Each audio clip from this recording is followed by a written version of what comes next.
আসসালামু আলাইকুম। আজকে আবার হাজির হয়েছি নতুন একটা ভিডিও নিয়ে। আজকের ভিডিও গর্ভাবস্থায় ঘর মোছা বা ঝাড়ু দিলে কোনো ক্ষতি হয় কিনা। অনেক আপুরাই কমেন্টস করে এ ব্যাপারটা নিয়ে জানতে চায়, তাই ভিডিওটা শেষ পর্যন্ত দেখুন। আশা করছি গুরুত্বপূর্ণ তথ্য জানতে পারবেন। গর্ভাবস্থায় প্রতি পদে পদে সাবধান থাকতে হয়। এই সময় যে কোনো ভুল পদক্ষেপ বা হঠকারিতা মা বা গর্ভের শিশুর জন্য অত্যন্ত ক্ষতিকারক হতে পারে।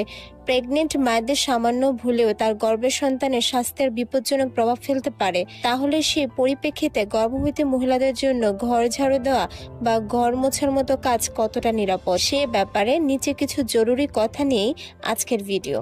গর্ভবতী মহিলাদের অবশ্যই এই বিষয়গুলো খেয়াল রাখা উচিত। গর্ভাবস্থায় কি ঘর ঝাড়ু দেওয়া উচিত? প্রেগনেন্সির সময় ঘর ঝাড়ু দেওয়ার মতো কাজ আদৌ বিপজ্জনক নয়, কারণ ঘর ঝাড়ু দেওয়ার মানে প্রেগনেন্ট মহিলাদের রীতিমতো অ্যাক্টিভ থাকা, আর এতে তাদের উপকারী হবে। ঘর ঝাড়ু দেওয়ার কাজ শরীরের জন্য দিব্যি এক ধরনের ব্যায়াম, আর এতে শারীরিক ফুর্তিও বজায় থাকে।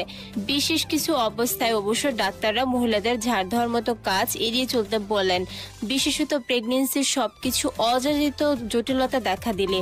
যে কোনো রকম অ্যাক্টিভিটি শুরু করার আগে প্রেগনেন্ট মহিলাদের উচিত ডাক্তারের পরামর্শ নেওয়া।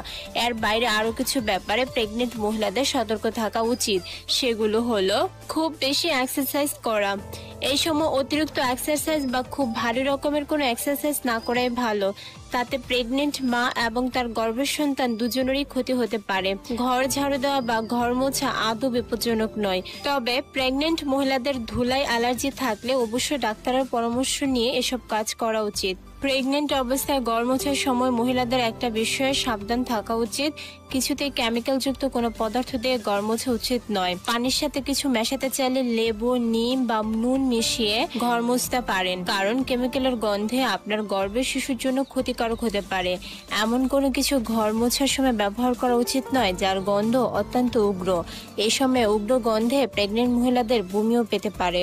তাছাড়াও এই সময় উঁচু জায়গায় কোনো কিছু ঝাড়পোছ করতে যাওয়া বা অত্যাধিক ভারী কিছু তুলতে যাওয়া একদমই উচিত নয়।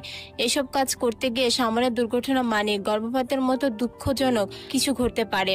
কাজে এইসব ব্যাপারে যতটা সম্ভব সাবধানতা অবলম্বন করা উচিত। এই সময় প্রেগনেন্ট মহিলাদের অ্যাক্টিভ থাকা অবশ্যই উচিত, কিন্তু তাই বলে নিজের শরীরকে ক্লান্ত করে কিছুই করা উচিত নয়। এতে বিভিন্ন সমস্যা দেখা দিতে পারে। বিশেষত এমন পরিস্থিতিতে দেখা দিতে পারে রক্তস্রাব, ক্লান্তি, গা ব্যথা, বমি ভাব, মাথা ঘোরা বা শরীরের তাপমাত্রায় আচমকাই পরিবর্তনের মতো উপসর্গ। এই ধরনের উপসর্গ যথেষ্ট চিন্তার কারণ হতে পারে এবং এমন কিছু হওয়া মাত্রই ডাক্তারের সঙ্গে যোগাযোগ করা উচিত। এছাড়াও গর্ভবতী মহিলাদের গর্ভ পরিষ্কার করার সময় একটা ব্যাপার অবশ্যই সাবধান রাখা উচিত। এই সময় মহিলাদের এমন কিছু পরিষ্কার করা উচিত নয় যা থেকে কোনো রকম সংক্রামক ছড়াতে পারে, যেমন বেড়াল, ইঁদুর বা কুকুরের পটি পরিষ্কার করা একদমই উচিত নয়। বিশেষত বেড়ালের পটি থেকে ট্যাক্সোপ্লামোসিসের মতো সংক্রামক ছড়িয়ে পড়তে পারে, আর গর্ভাবস্থায় এই ধরনের সংক্রমণের শিকার হওয়া মানে গর্ভের সন্তানের বড় কোনো ক্ষতি হওয়ার সম্ভাবনা বেড়ে যাওয়া। আশা করছি ভিডিওটি দেখে বুঝতে পেরেছেন গর্ভাবস্থায় ঘর মোছা বা ঝাড়ু দেওয়া তেমন কোনো ক্ষতিকর না হলেও বিশেষ কিছু সাবধানতা অবলম্বন না করলে ঘটে যেতে পারে মারাত্মক কিছু আপনার কিংবা আপনার সন্তানের সাথে।